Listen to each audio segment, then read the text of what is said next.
అర్థమవుతుందో లేదో తెలియదు. కొన్ని వింత వింత కార్యక్రమాలను గుర్తించి వాటిని తీసుకెళ్ళి ప్రజలపై అందుతుంది. ఒక వర్గం మన విలేకరుల వర్గాల మీద వ్యాకరణ వర్గం మీద ప్రజలే డైరెక్ట్గా ప్రభుత్వం రిజిస్ట్రేషన్ చేసేటట్టు ఇచ్చేసింది. కానీ కొన్ని లక్షల మంది రాష్ట్రంలో ఉన్నారు, లక్షల మంది రాష్ట్రంలో ఉన్నారు.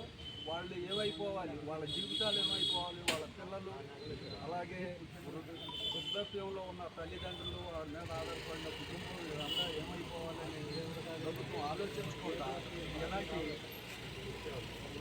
అనాలోచిత నిర్ణయాలు తీసుకోవడం చాలా తప్పు. కరోనాకు ముందు అంటే డేట్ అయితే నాకు తెలియదు.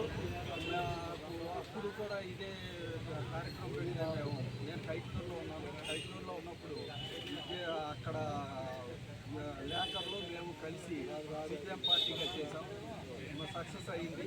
మళ్ళీ ఏమొచ్చిందో, పోయే కాలం ఏమొచ్చిందో మళ్ళీ కేసీఆర్ కాబట్టి ఇది తీవ్రంగా ఖండిస్తున్నాం. అలాగే లేఖర్లకి అందరికీ మద్దతు, మా సంపూర్ణ మద్దతు ఇస్తున్నామని సిపిఎం పార్టీగా మేము మద్దతు ఇస్తున్నాం.